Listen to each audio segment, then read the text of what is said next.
Hello and welcome to Moonbeam's Video Zone. I'm really not a giant guy. I'm on a miniature set for a film we just finished called Beanstalk. It turned out great, and at the end of the movie, of course, the giant comes down and chases Jack. So I think Beanstalk should be out later on this year in 1994. I hope you all enjoyed Dragonworld. It was a real difficult picture for us to make. You know, we really wanted to do the right thing with all the special effects shots and the dragon shots, and I'm really proud of the way the film turned out, and I'm pretty convinced we're going to wind up doing a Dragonworld 2. Coming up on the Moonbeam label, we have Pet Shop, we have Prehysteria 2, we have this really cool show called Teeny Weenies, which is inspired from a film called Darby O'Gill and the Little People.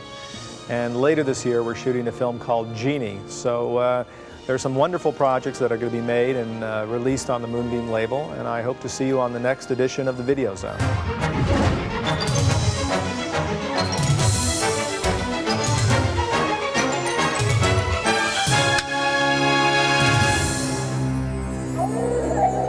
Once upon a time, in the mystical land of Moonbeam, lived a baby dragon named Yowler. It takes a lot of magic. Movie magic to create a dragon. The design of the dragon came from several different directions. One was Andrea von Schally, who basically designed it on paper.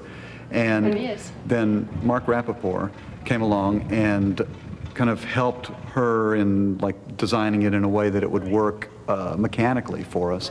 And then David Allen kind of came in and gave us some of his input too. And basically all of us working together, and then Andrea really sculpting the thing. We came up with a thing that was basically a classical dragon, but with a more loving, feminine touch, I think. Well, I designed him and the baby dragon for this movie. I always try to do something that's different than anything I've seen. You think back about what you remember and what you've seen and come up with your own version of it. That's where I do. And it's a lot of fun. Well, the stop motion model was the first one that I started, and from that they took measurements and scaled it up 6 times larger. And yell! Once the design was complete, sculpting began. The first step of any sculpture is the armature, and the armature for this was gigantic because it's so heavy with all the clay on there that they spent many days working with huge pieces of steel pipe and rod and welding this thing together first. Then they're going to make a mold, a copy of it, a foam casting, and they have to paint it. And then after that, to bring it to life, Yowler's growth from baby to fire breather requires several dragon versions. We came to England with 2 dragons in crates. One being the baby dragon, which was about 4 feet tall and fully cable operable, and basically had hand movement, leg movement, and full facial articulation that really gave him life. With Baby Yowler, what we've done is we made him a complicated cable puppet and a radio-controlled head. And the cables for these puppets act very similar to muscles. Puppeteers are 10 to 15 feet away from this puppet. There's 5 or 6 of them. What they're doing is that the movement that comes through the wing, they're actuating with their arms. So they make this movement, which is their muscles making that movement. The cable, which acts as the muscles for the puppet, does the same thing in the puppet's arm. Look what I found!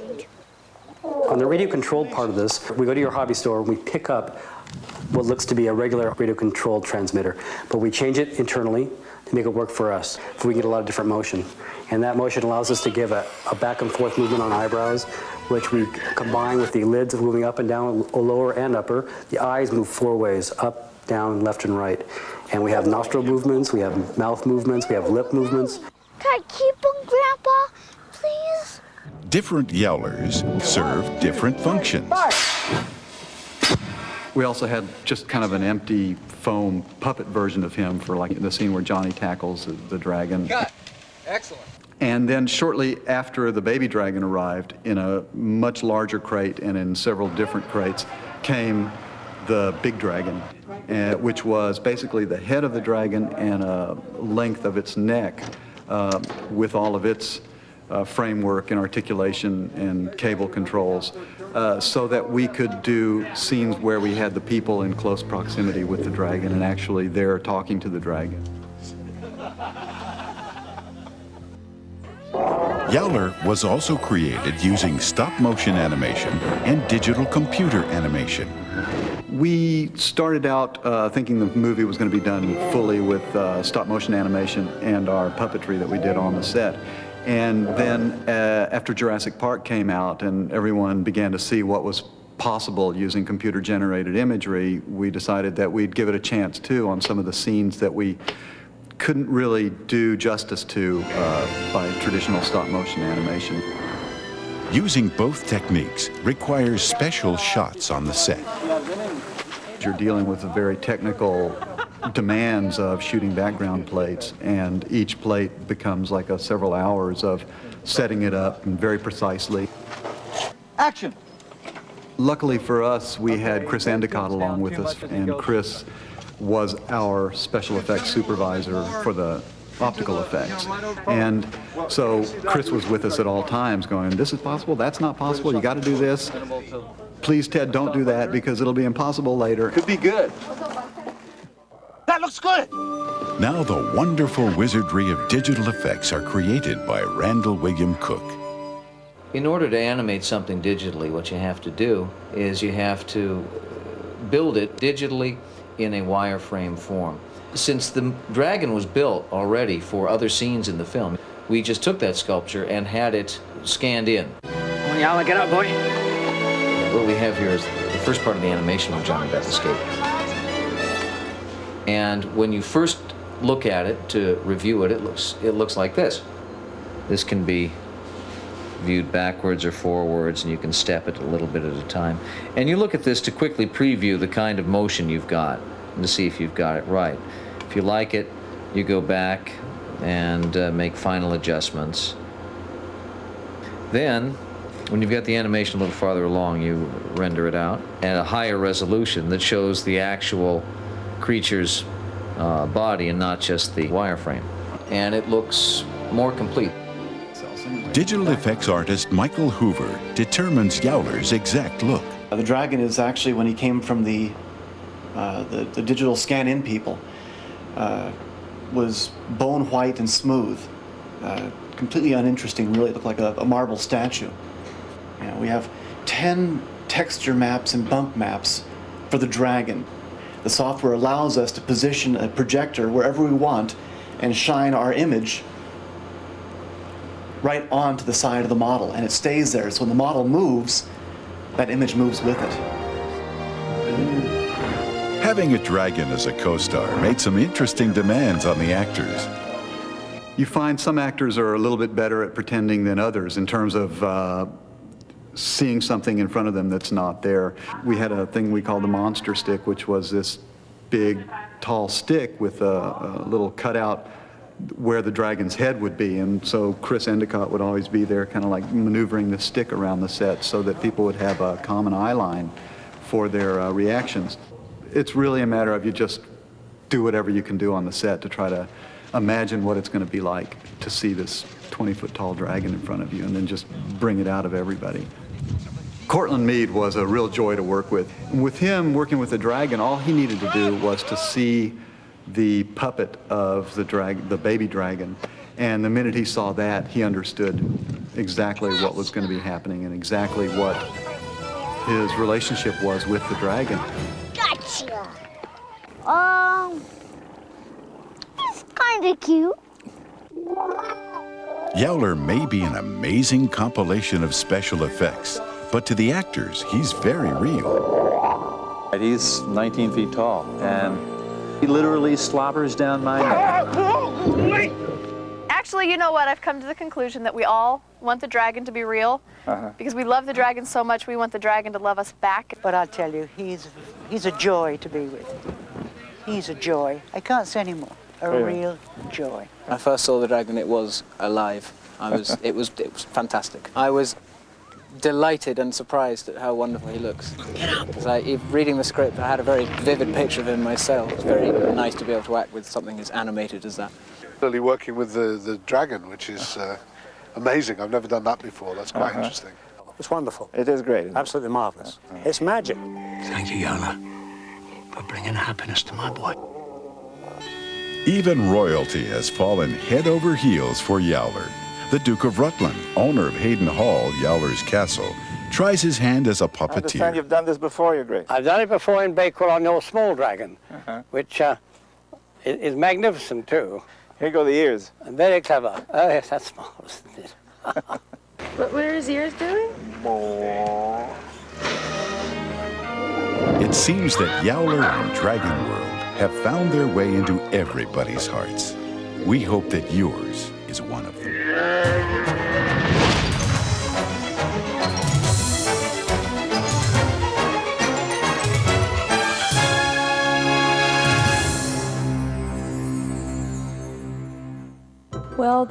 Well, the Pet Shop is a comedy that's targeted toward kids, and it is about a family, an Italian family from Brooklyn, who are in the witness protection program, and they get sent to a town, small town in Arizona called Cactus Flats. So this is suburbia. I think I'm going to be ill. At the same time that they arrive, also two aliens from outer space, these very wacky aliens called Mr. and Mrs. Zim, also arrive in Cactus Flats and take over the sort of okey-pokey pet shop that is in the center of town. Mr. Zim, we have a problem? Back room, yes, I figured as much. Excuse us, folks. One of God's creatures calls.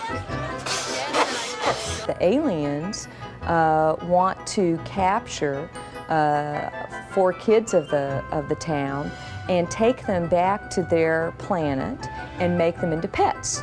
And the way that they're going to coax the children to come with them is by giving them some pets that they brought with them from outer space. All right, you miserable little creatures! From The creatures are fun and colorful and silly and are great playmates. There, you see? Boobub loves you. This is Vubub, and as you can see, Vubub is a very furry, cuddly, sweet-faced creature. And what Vubub does is he transforms into a rabbit. He listens to music and he actually dances. I love his little beak. He makes funny little noises with his beak, and he has beautiful eyes. And this is Pwing, and Pwing transforms into an iguana. And I just think she's so graceful, and the way that she moves, she does this amazing thing where she can actually walk up the walls. One really special function is that Pwing gives great kisses.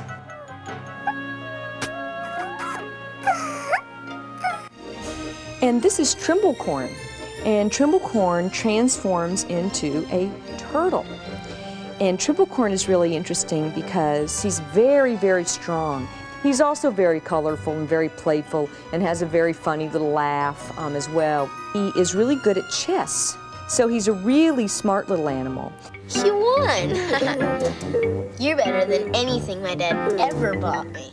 So this is Geisel, and Geisel transforms into a puppy. I really like Geisel because Geisel has the friendliest look. He really is like just so furry and fuzzy and playful looking, and he has a really wonderful laugh to him as well. Oh, you bit my finger! Tickle you, tickle you. What was really fun about the special effects in this movie, and also challenging, is that we didn't have any stop motion effects, and so what we had to do is we had to do everything on the set and everything in front of the camera. So that meant that we had to spend a lot of time along with the puppeteers and along with the designer of the puppets, figuring out how the creatures were going to move. Oh, wow. Hey, you guys, you got cool pets. My advice about being a director would be that have lots and lots of confidence, would be to write as much of your own stories as you possibly can and use your imagination, and be resourceful and know about acting and know about photography, and and know about every facet of making movies.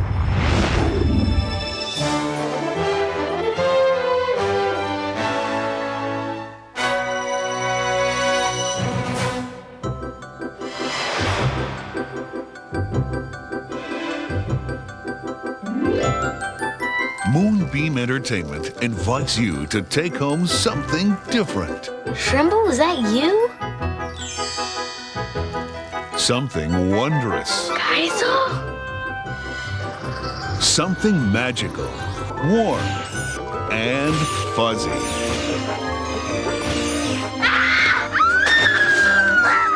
And there's only one place you can find them.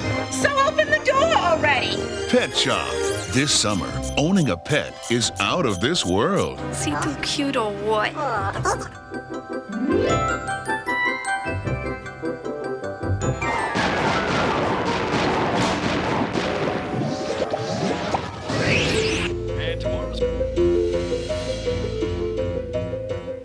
Randy had the world at his fingertips, but just when he had it all in control, things took a turn for the worse. School called. When I get home, young man, I'm going to confiscate every model in the house. 3 men suspected of robbing a local convenience store are still at large tonight. Police warn that the 3 should be considered armed and dangerous. I've never known anyone who got expelled before. My mom's threatening to confiscate every model in the house. So I'm taking him to the hideout until things cool down. he was about to find out what real trouble was all about. Wow, this is a real pretty house. How long we gotta hole up here? Till the cops give up on the roadblocks, 3-4 days maybe. Now he's matching wits with 3 outlaws who are about to outwit themselves. No! Error by error. It's like spark in the air for you guys. No! Blunder by blunder. Come quick, someone's coming! Don't worry, kid, we're not gonna hurt you. Oh, no, look, they got the army after us. And blow by blow. You gotta be pretty smart to get away from Louis, kid.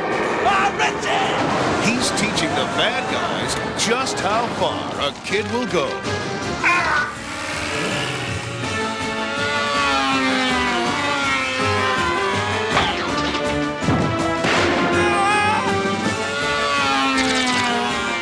Remote, a comedy powered by adventure.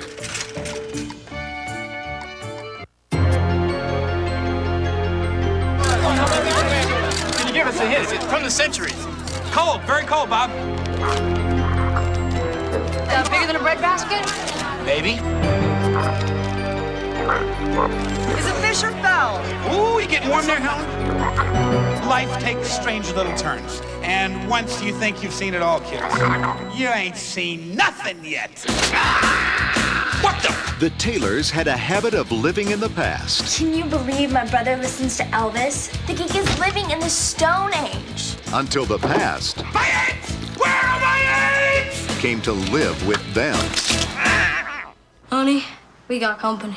Now, the Taylors have some new house guests. Good God, it had a nose like my math teacher. All they want is some good food, Watch the fingers, Godzilla. some good music, What do you want to call a stegosaurus? Bon Jovi?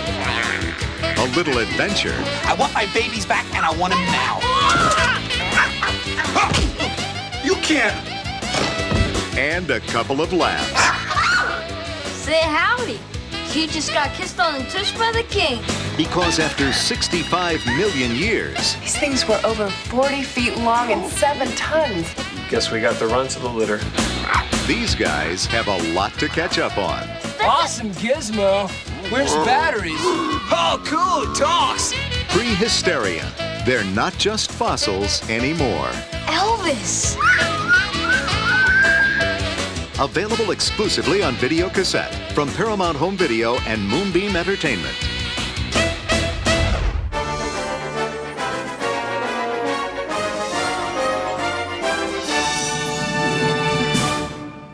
Hi, my name is Cortland Mead, and this is my friend Yowler for Dragonworld.